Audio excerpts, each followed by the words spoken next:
Start.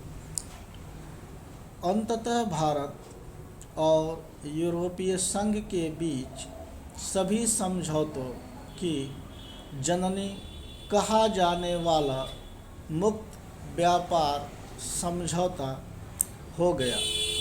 इस समझौते का महत्व केवल इसलिए नहीं है कि यह दुनिया की 1/4 आबादी वाले भारत और 27 सदस्यीय यूरोपीय संघ के बीच हुआ है।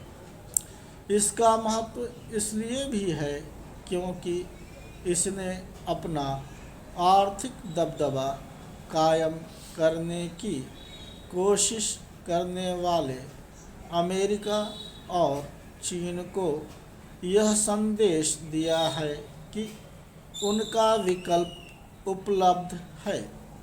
इस संदेश की पुष्टि अमेरिकी नेताओं के उन बयानों से होती है जिनसे यह ध्वनित हो रहा है कि उन्हें यह समझौता रास नहीं आया। आश्चर्य नहीं कि अमेरिका इसमें अड़ंगा लगाने की कोशिश करे।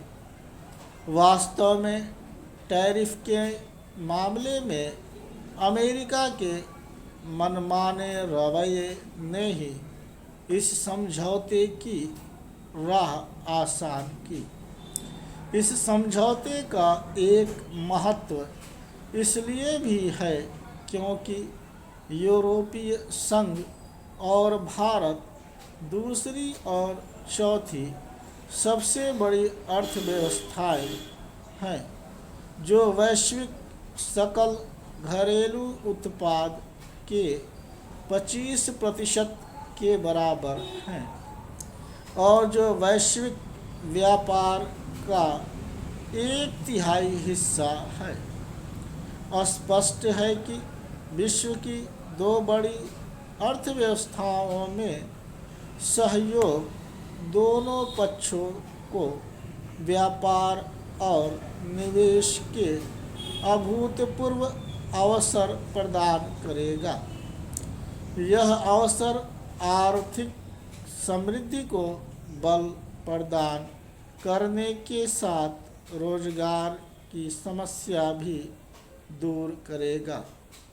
इस समझौते से जहां यूरोपीय कारों, वाइन, मशीनरी, रसायन, स्टील आदि पर भारतीय आयात शुल्क में भारी कटौती होगी, वहीं भारतीय वस्त्र, रत्न, औषधि आदि के लिए यूरोपीय बाजार में पहुंच आसान होगी।